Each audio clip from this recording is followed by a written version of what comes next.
Hey, everybody. Welcome back to the Path to Profit podcast. It is episode number 70. Wow. Woo-hoo. Cannot believe that we've actually recorded that many conversations in the last year and a half or so, and they've all been amazing here at the Path to Profit podcast. Our focus and intention is to bring you great tips, strategies, and some awesome stories about the truth about building a business. I was reading this really great blog post about the changes in the coaching industry and what's happening and what is it that customers really want more of. And what they want more of is actually connection and real stories. And they want to know that we can help them. They don't want another program or home study. They want real people. So I think that's why I'm super extra excited to bring you Kimberly and Coach Culbertson today from, I'm going to make sure I say it right, Creation Curve Leadership. They are couplepreneurs just like us. And we're so excited to have you guys on the show. Thank you so much for being here. Hi, guys. Thank you so much. Yeah, glad to be here. Excited. And I'm having like major envy. So I'm a native Texan. I grew up in Texas, and there's nothing more spectacular than those special fall days. And if you're watching on YouTube, you can see they're sitting outside on their back porch, the gorgeous reflection of in the backyard. And if you're listening on iTunes, you can just, and maybe if you're like already in upstate New York and it's freezing cold today already, right? Just longing, you can think about how it's in the 90s in Santa Barbara, in the 70s in Texas today, 60s? Yeah, I think upper it's 60s, early 70s. Yeah. Sweetness. We don't normally talk about the weather on this show, but you know. Sky is blue. I don't think people came here to talk about the weather. They didn't come here to talk about the weather. Well, let's talk about Kimberly and Coach. Cool. I'll read a little bit of background here. Kimberly and Coach Culbertson are a professional speaking and podcasting duo. Shout out to the Creation Curve podcast. Did I get that right? Yeah. Creation Curve Leadership. Creation Curve Leadership podcast. Duo who work with individuals, teams, and organizations to rehumanize leadership. Through public speaking at conferences, association events, workshops, and corporate meetings, they inspire and train leaders to break through resistance, increase engagement and productivity, and achieve the results they've dreamed about. They also offer individual coaching and team consultation to dig deeper into these topics. Welcome again, guys. This is going to be fun. Yeah, right on. Thank you for having us. Yeah, super excited to have you. So I met Kimberly and Coach pretty briefly, so I'm extra excited to be having more time to connect today at the Freelance Association Conference in Austin, Texas, earlier this year, and was really impressed with their planner that they've created. And so hopefully they'll tell us a little bit about that at some point. But mostly, I think I got excited because we so rarely meet other couples in business who are super excited about being couples in business and who don't think we're totally insane for working together. Yeah. So I'd love to just lead off by having you each tell us a little bit about how long have you been working together? And how long have you wanted to work together? And how did you kind of combine your talents into what it is that you're doing now? I know that's 3 questions in one, but we'll just be quiet and enjoy our listening to the journey here. Well, how far back should we go? Like, there's 3 questions now. Well, we have been working together since college, like 97. I met Ben in 97, and we were involved in a student organization, and then we got married out of college, and we have worked in 3 companies together, and then in between those things been working separately. We always love it more when we're working on the same thing.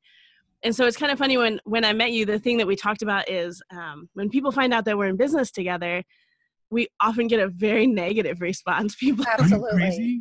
Is that hard? How do you do it? I would kill him. Yeah.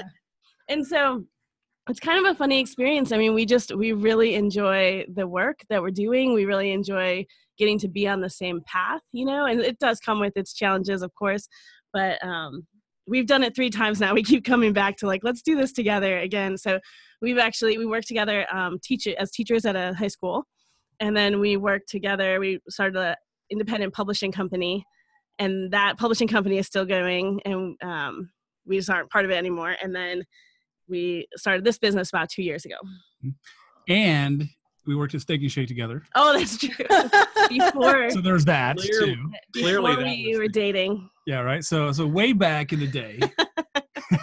That's so awesome. I love it. We actually had an all-night diner theme to our wedding. Oh my gosh, that is so fun. So what did you serve? Oh, well, I mean, this food wasn't, but just like the design and the paper Yeah. and coffee. And Nice. That's really fun. we did a little prayer for waiters and waitresses in our prayer for the people. Awesome. My grandpa off a little Yeah. bit, but it was cool. I love that. So I love that there's been this beautiful trajectory for a whole decade, and that I'm sure everything that you've done together so far has brought you full circle to what you're doing now, which is interesting that you've got the word curve in the name of your branding. And I'm sure there's been a lot of curves in that journey together. So tell us a little bit about Creation Curve Leadership. Like, what is it that you guys stand for? What's the work that you're doing with people? So the curve is kind of like underlying framework. It comes out of a work by a fellow by the name of Thomas Troward, whose work I have read a lot. Like this one book, The Creative Process in the Individual. I've read it 30 some odd times. Wow. You know, I think I'm on 37 as of right now. And so he calls him Tommy. They're like Tommy, good friends yeah. now. Good friend Tommy. Right. Yeah, he wrote in the 1920s, and just a brilliant author. And he differentiated between the process of creation and construction. And I thought that was such an interesting delineation. And out of his work, kind of crafted this process of how things kind of are created, be it corporate culture, be it a product, be it soft, whatever. And so the curve starts at the person. You know, it starts where a lot of people begin. We begin before that. And we start talking about where the person is, where their values are, and helping them identify those values. And you know, a lot of people talk about the middle part of the curve that we've identified. That's old hat. You go to any John Maxwell clone seminar, and you'll hear the stuff about the middle part. But then we also focus in on the community that's built, which is where everybody stops right around the point where you get a result. Oh, I can check off my little box now, and I can get my performance boost or my performance raise, for whatever that is. But then they forget that it's not just about getting the result, but what does the result create after that? And so if we can get our folks to the point where we're understanding that they want connection, they want a bigger community around whatever it is that they're working in. And we want to help foster that community inside of the workplace. So we're not a brand new system. We're not going to bring in and say, okay, now if you'll follow, this SMART goals knockoff clone kind of thing, this is the kind of thing where you can take whatever process that you're running in your organization, and it can kind of come along on top of and underneath and undergird everything that you're doing, and I think help folks perform in a more effective fashion. Because as people are treated more humanely as human beings instead of meat machines, then it's amazing what happens. I like that, meat machines. Yeah, write that one down. Yeah, right. So he's trying to make it happen. I'm not sure I'm on board with meat machines. He's just working it in there. Maybe not in the front-facing marketing copy, right? yeah, it's more on the backside of things. But what I hear you saying is that really where you guys are focusing your efforts is on this concept of putting people first, right? If we're rehumanizing leadership, we're putting people first. And that starts with our values and then building a community that's a match for those values. It's similar to some of the work we do. But I also know you guys talk about getting business owners and leaders to rethink the golden rule. So maybe just remind everybody who's listening, what is the golden rule and why do we need to rethink it? So we all pretty much learn the golden rule in kindergarten, which is treat other people how you want to be treated, right? Like, would you like it if someone threw sand in your face? No, then you should not do that, right? And so we take that into our leadership and we say, I'm going to lead other people how I would like to be led. And I think that is a really good start. If you're not doing that, then it probably means you just don't care about your people. If you're not trying to lead them the way that you would want to be led on some level. And so we think that's a good start. But the thing is that people are different and complex. And so that's crazy talk. we're quoting a guy from the 1960s in the Harvard Business Review. And he says people are complex and people are different. and you should actually engage every person at every level of your company. Wow. And it was really groundbreaking because it was still very much in the industrial workplace of people are plug and play. You can just take one out, put them here, you know, their job is just to do the work, shut up and do it, you know, that kind of thing. And so he was saying, you know, we need to think about the way that people are wired and actually engage them at every level. And so anyway, because people are different from each other, which is, you know, the birthplace of most workplace conflict, you know, we have to recognize how people want to be led. And so the upgrade to the golden rule is to actually learn your people and figure out how they want to be led and lead them that way. And so when we work with businesses to create a language of value using tools like StrengthsFinder, Enneagram, Myers-Briggs, a couple other ones, and assessment junkies. Yeah. Oh, for sure. Yes. I'm just always really interested in the way that people relate to each other. We're very interested in the human element and how much, you know, most management school of thought is that the human element is like the fluff piece. You just, you know, when everybody's stressed out, you take a day and you do something relational. But when you have a toxic relational environment, it costs you money. So it can cost millions of dollars. And there's studies that support that. And so I think that if you can really get into the culture of your team and figure out a way to see how people are different and actually appreciate that and see how that heightens your intelligence and how you can be different from one another and not assume that the different person is evil, but instead say like they're bringing something to the table. They like, you know, so an easy one to talk about would be introversion versus extroversion. In America, we really like extroverted people, especially leaders. And so, and I like them, I'm extroverted, so I always want people to want to hang out with me all the time.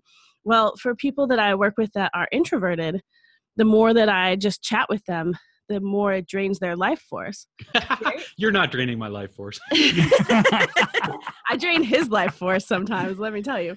And so when you start to talk about that difference of introversion versus extroversion, then when a person says, I need to leave this group table and just go work in a corner by myself on this project for a while, when they walk away, instead of people going, like looking at each other and thinking, what's his problem? Oh my gosh. What's his problem? He hates us, or he must be angry about something, or what an asshole. Sorry, I don't know if we swear on your podcast. You're going to absolutely swear a little, you know. Well, we just did, so there's that. Instead, you can say, right, he's an introvert, and for him to do his best work, we need to give him the space to do that. And so it reduces the conflict. It also increases the intelligence and the creativity and the innovation.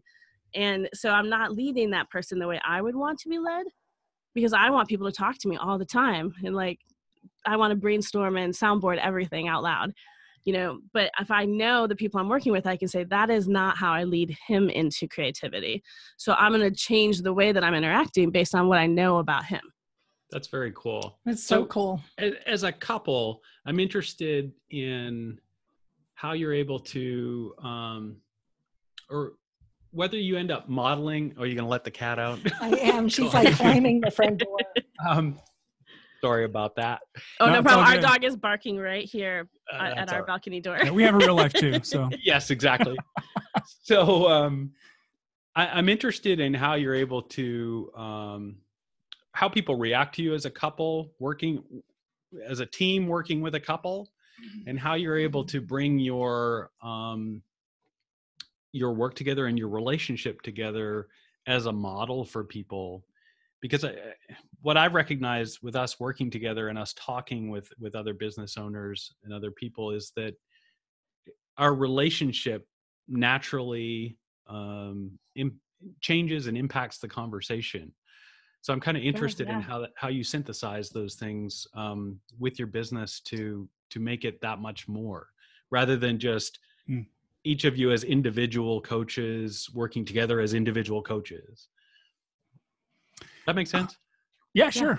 Well, I think to start off with, I like to say that she's a classically trained teacher and I'm a classically trained clown. And that's completely true, by the way. I was trained in the clowning arts by a Ringling Brothers veteran clown. Nice. Way back in the day. He's so proud about it. Well, that explains your nose as well. Sorry. Right. So there's that. But I think that a lot of people remark to us about when we're on stage is our energy. Our energy, goes back and forth. We have both the male and the female voice represented. And that makes people feel a lot more at ease, because when you have a set of speakers or trainers or whatever, people have a tendency to gravitate towards one personality or another. And while Kim and I share some similarities, we are very different people. Right. I'm wild and obnoxious, and she's not. Some days. So, well, yeah. Some days we do switch roles on that. So she's been practicing her clowning arts as well. But No, I haven't. minus the nose. I think clowns are scary. So I That'd be a think that great title for a podcast. Right? right. So I think that there's that part, just who we are as people. We've been married for 16 years now, and we still like each other, and that by itself is, in today's day and age, I think kind of an achievement, an achievement unlocked, kind of video game terminology. So there's We're leveling up. Yeah. Next year we'll hit level 17. Uh-huh. So I think having more than one personality on a stage or in a room gives people an invitation into a conversation, into an already established community between the two of us, and they feel invited in, and it seems to smooth the edge. Now I've been an IT trainer for almost 20 years, and so as an IT trainer, it's hard to necessarily catch everyone in the room. There's usually one person in the room. If I have a room of, say, 15 or 20 people, there's one person who hates me. That's not universally true. Yeah, it kind of is. I think it is universal. He often gets straight. Yeah, we have another friend from Austin who's a speaker, and she always said 25% of the room is automatically going to dislike you, yeah, automatically going to love you, and your job is to speak to the rest of the 50%, the other 50%, right? So yeah. I think you're so true.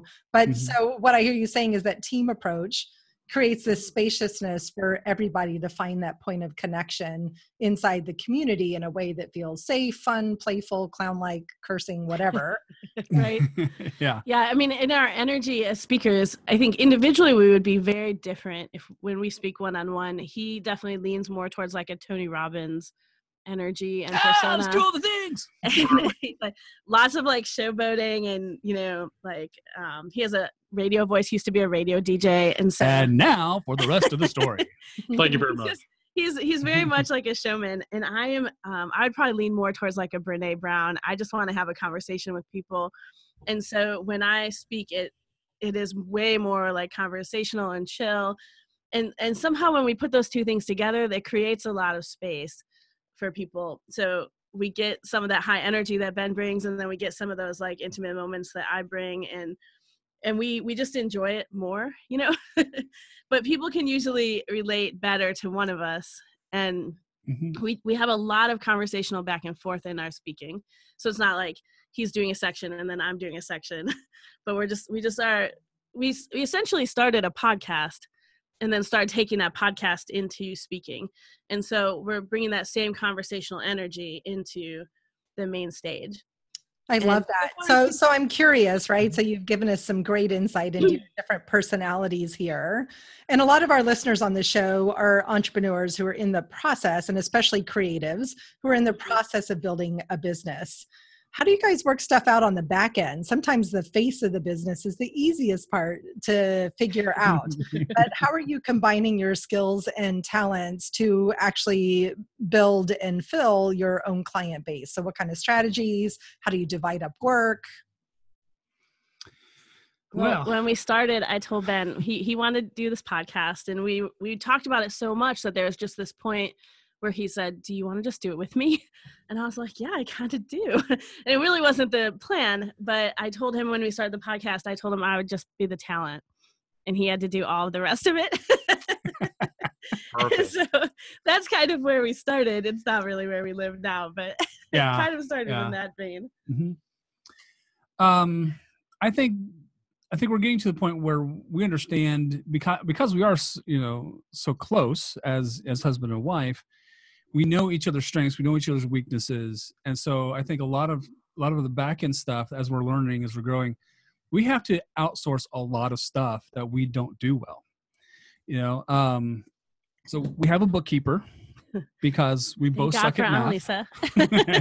Hey, where have I heard that before? Yeah. Yeah. I don't suck at math. I just don't enjoy math. It stresses me out. Yeah. Ditto. Well said. Yeah. So there's that. On the sales side, we just engaged a business coach to kind of, kick us in the ass a little bit, and to help us, think through some things, so those are, I guess, have been our two major outsourcing pieces so far. Yeah, I would say if we wanted to jump into Myers-Briggs terminology, he is ENFP and I am ENFJ. So we overlap in those first three, but the category where we're separate is perceiving versus judging. And so he, as the P, is more adaptable and more like... Stroll with it, baby. Just stroll with it. So much more. And I'm more the planner. So when it comes to running our business, I'm often the one saying, okay, let's nail down the strategy. Let's figure out what our steps are. Let's work these steps. I'm the one that's saying, remember how 2 days ago we said we were going to do this? Let's continue to do it. And he's like, but what about this thing? And so Squirrel. Shiny thing. He helps me. So we're laughing over here because Brad is Kimberly and I'm with you. Right? I'm like, but what about this idea? And Brad's like, yeah, but what about the other 15 that we talked about on Monday? We only really dug into Myers-Briggs probably about 3 or 4 years ago. Yeah. But we've been married, like he said, 16 years. And you could pretty much map our marital conflict over that J versus P for like all 16 years because I'm just a person who like needs to relax. I'm a person who's very like, this is how it's going to be, and we're going to do this, and I have a plan, and I want to do the plan. And so it's really been good for me to have him complimenting me, to say like, let's just relax. Let's just, that doesn't matter very much. We can do this other thing.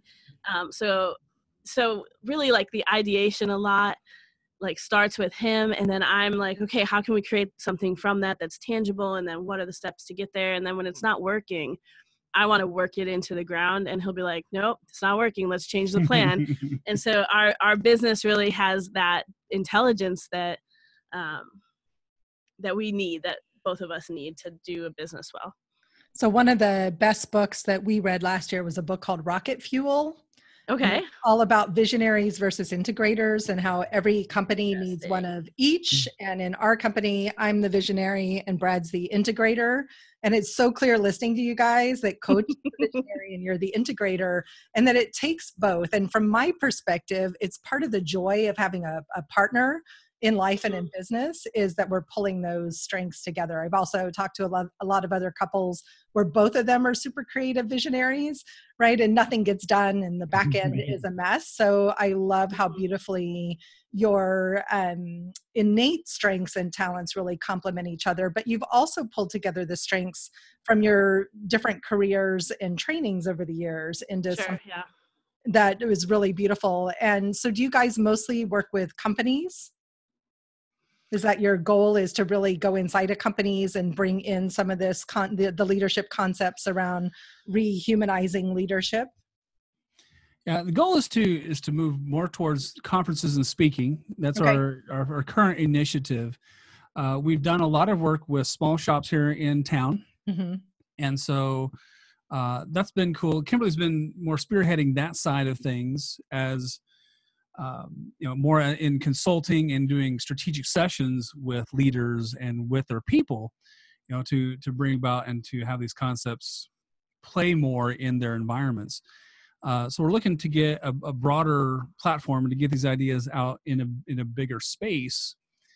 But yes, we've done a lot of work with both executive coaching to work around rehumanizing your own leadership, to understand who you are as a leader and look into your wiring. What's your unique genius? What are your values? So that you can consistently be who you are as a leader. I think a lot of people, when they are put into a leadership position, they just look around and figure out like, well, who am I supposed to be? and they look at the person that they like the best or that they're standing the closest to, and then they just try to be that person. And it works kind of, but you're never going to be you're never going to be as good as that person. You're just a little knockoff of that person. Right.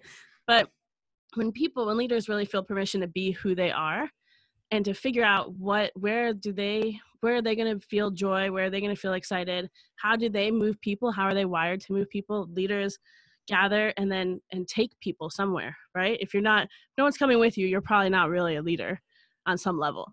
And so like, how are you wired to do that?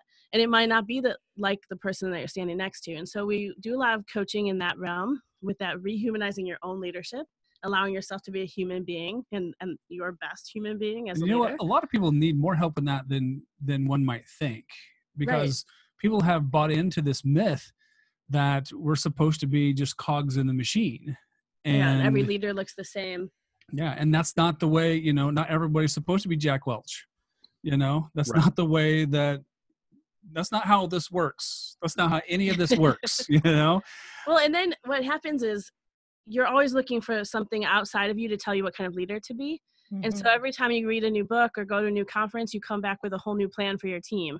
And we've all been on that team, and it's so frustrating and then people stop believing you because you're like, in 3 months, you're going to read a new book anyway. So why should we get behind this new vision and strategy? But if you can figure out who you are and consistently be that person, it's a lot easier to gather and move people, right? And then we work with people around rehumanizing their team and giving people that language of value, using an assessment, a tool to talk about people's differences and to help them work through differences that cause conflict and to help them create space for collective intelligence and innovation and creativity. Because most leaders intentionally or unintentionally shut down the people on their team. And so when you hear people saying things like, well, if I could just have 6 of me, then I'd be golden. Well, then, what you want is like 6 humans and 1 brain. Right. Like a bunch of robot arms. And then your team gets stupider. But if you have 6 humans on your team and you could get 6 people worth of engagement and creativity and intelligence, then it might be harder because they're not doing everything you say. They're not like little robot slaves anymore. But they're going to see things that you don't see. They're going to have ideas that you don't have. They're going to bring wisdom that you haven't gained yet. They're going to relate to more of your customer base because you have a wider perspective. And then all that leads to better revenue. Plus, they're going to enjoy their job more, and they're not going to sabotage your company, which, according to Gallup, 20% of people are actively disengaged and sabotaging the company that they work for. Yeah, wow, that's 20%. That's so scary. Mm-hmm. You're paying someone and they're working against you because they're pissed off, I saw this so much in my career. I was 25 years as a software engineer, and I was one of those people actively sabotaging. I was the one going out to 2-hour lunches with the rest of the team, bitching and moaning about, why the company was crappy and stuff like that. Yeah. And I think it's a problem with the employees, but like you said, it's also a huge problem with the leadership. In many cases, you have people that never had the skill set. I mean, they were promoted because they had technical skills. Right. They weren't been there longer. They weren't promoted because they were Nelson Mandela or the Dalai Lama, and they have a lot of work to do to understand that those people that they work with are humans, that they're a human themselves, and a long way to go to actually lead people from the perspective of people feeling like they're in a shared mission that they really want to be part of, as opposed to just a command and control structure. So the work that you guys are doing, that type of work is just fantastic, that you're able to bring that to the fore. It's a struggle. It's a lot of work, I think, a lot of times. And I've seen it in the companies that I've been, where, the management team will go off on a management retreat for 3 days and come back and maybe have picked up a couple of new skills. But I don't know that it ever really filled the gap of getting people in a shared mission that they really were excited about. So are you able to help people find that in their companies? Yes, absolutely.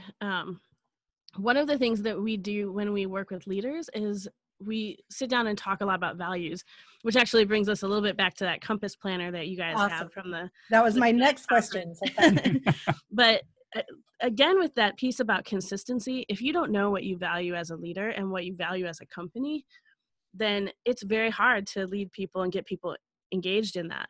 We're no longer in a society where people feel like because they're getting paid, they should give their full effort.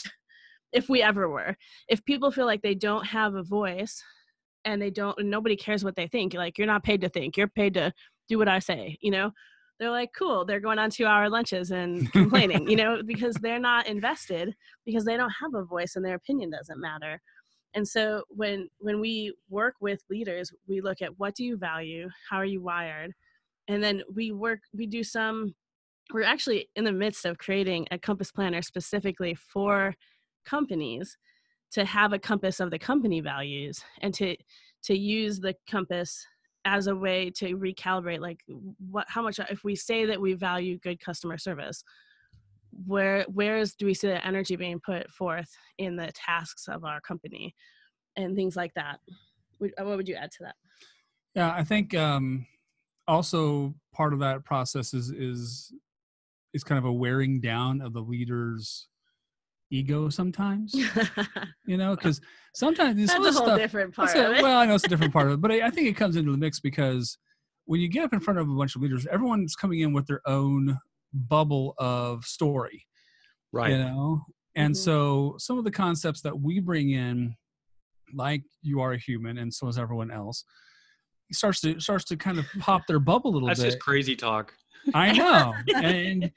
And so sometimes with some of the leaders we've worked with, we've had to kind of wear them down a little bit and let the concepts sink in a little bit and keep it at the forefront of their minds, because there's a story change happening as you start talking about these ideas. And once people start to let the door open for these radical ideas, which of course are not radical at all, it's just a return right to where we were, I think, granted, several generations ago, but it was still where we were.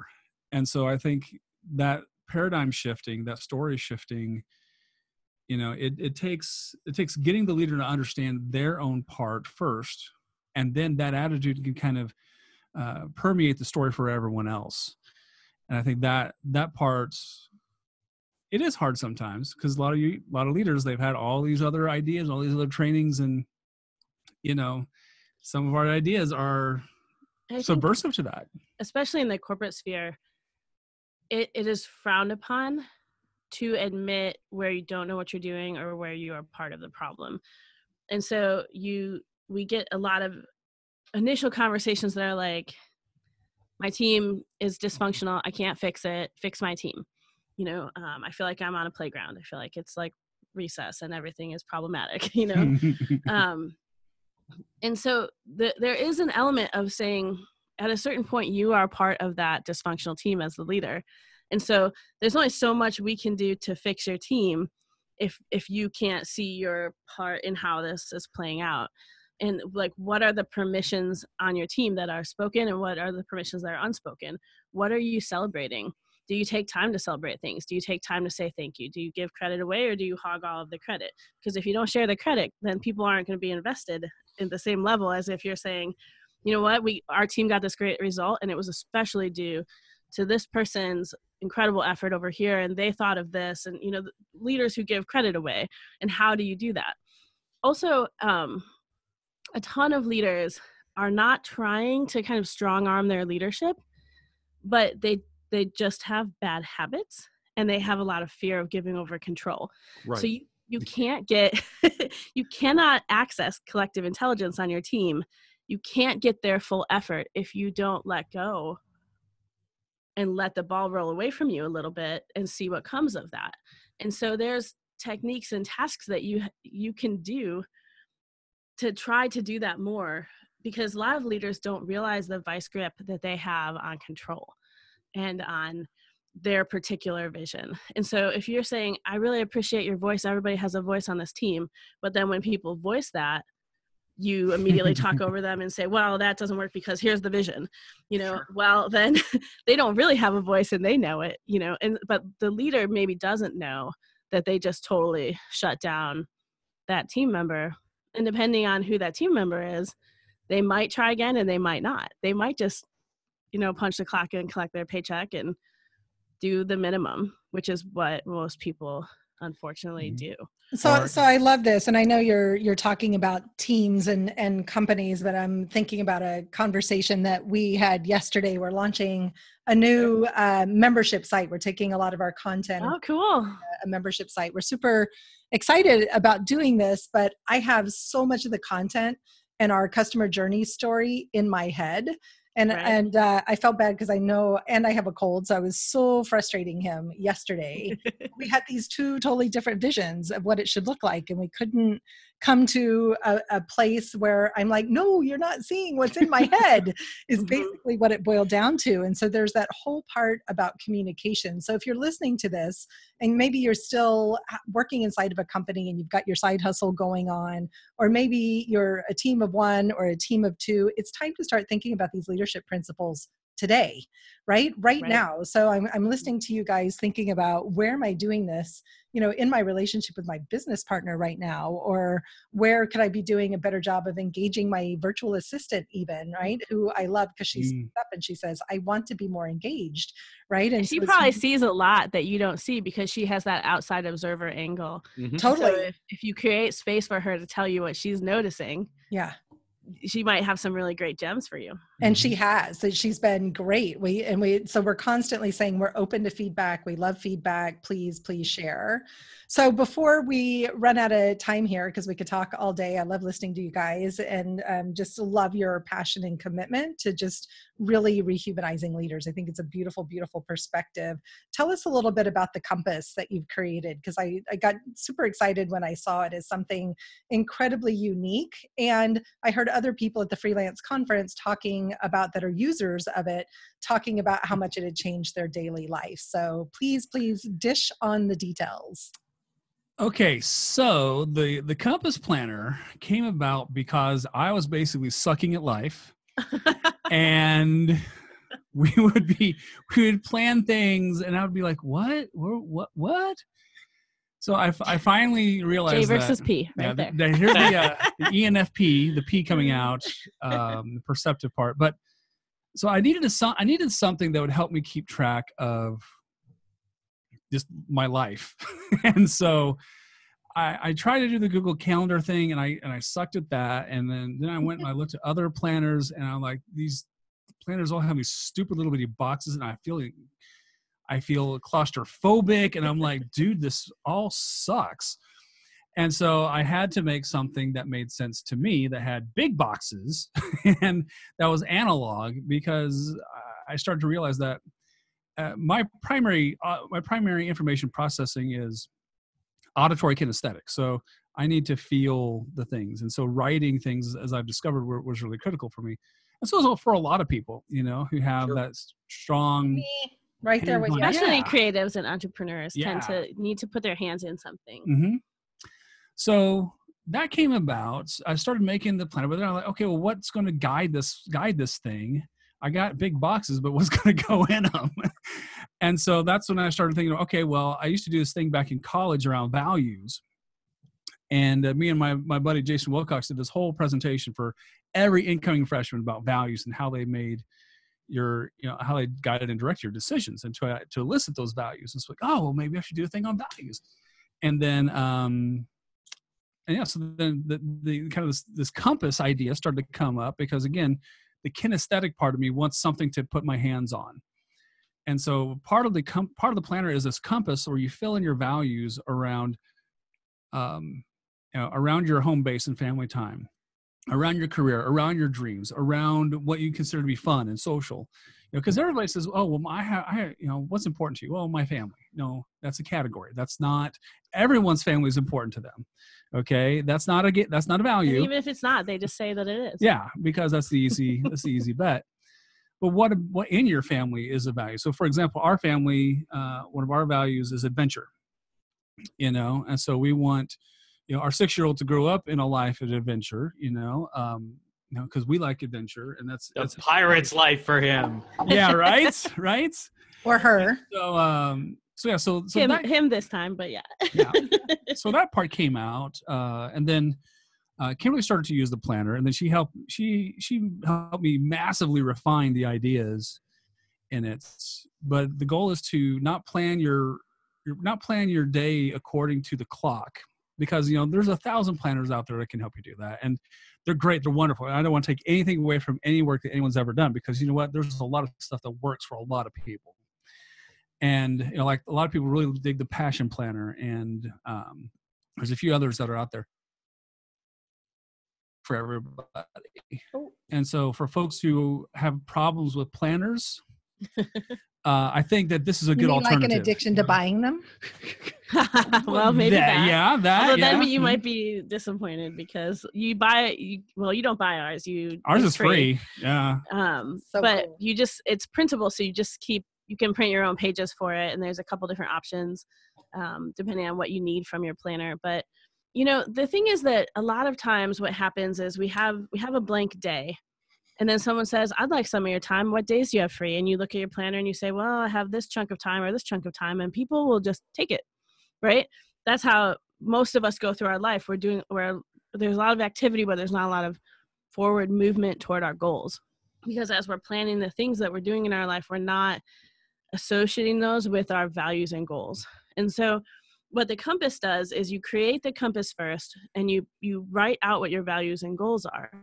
And then when we plan our time, we look at each thing, and we're looking for, what's the activity that is actually moving me toward my goals for my home base? Are we doing anything adventurous with Jack? Are we having conversations with him about being willing to fail? Are we going interesting places? Are we facing any fears? And then for our dream, here's our goal. What are we doing that's actually advancing our dream? And so we schedule those things first.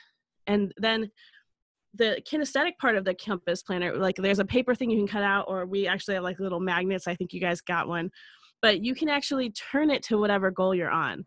So if you're a person who flips channels a little too easily, you can say okay, I'm turning work off. We're going to home base mode now. And you can physically, for that kinesthetic person, you can physically move yourself into a different goal, I love that. That's cool. And so, yeah, it's been excellent for us, especially because I'm a person who fills our time too much. And so, No. And Ben is a person who needs a lot of space to do his thinking and his ideation. And so what would happen in our life is that I would fill all the time, and he would feel like the things that were most important to him were getting the scraps of the time.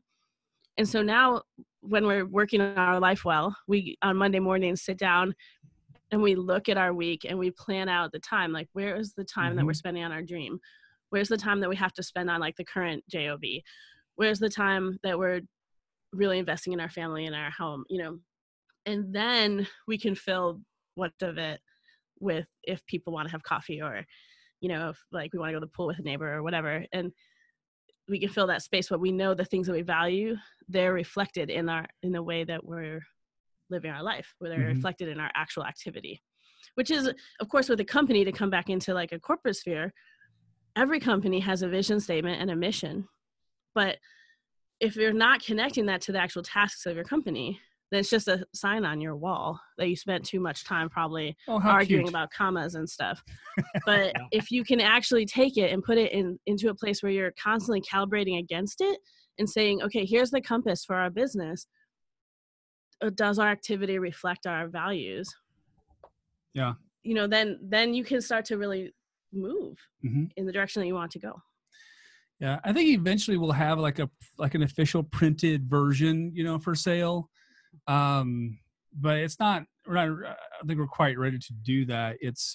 There will always be a free forever edition, and because it's something that we've gotten a lot of use out of. I think that everyone, that wants to try it should get the chance to.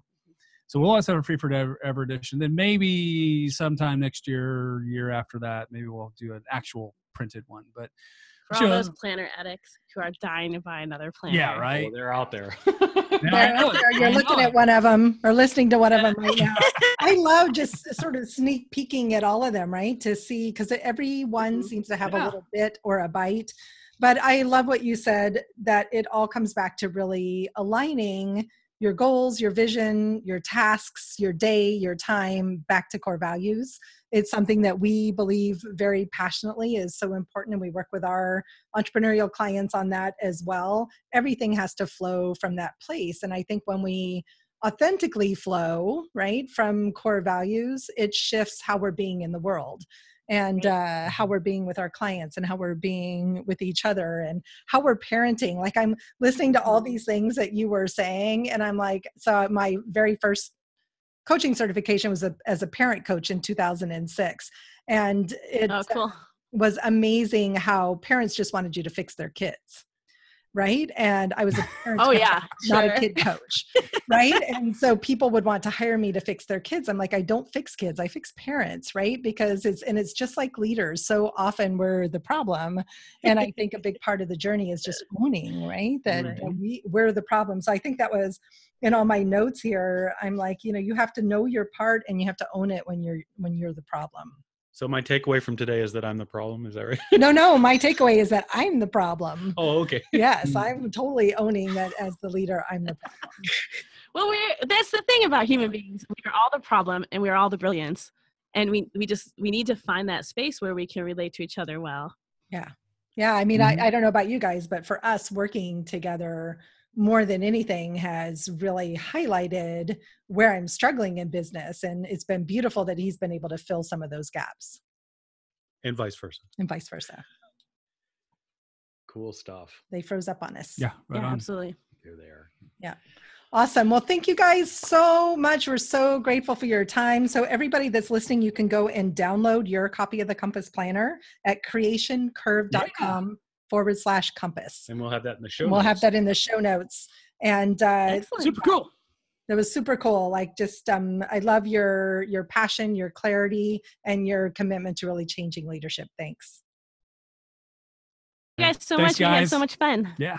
All right. We are the Path to Profit podcast.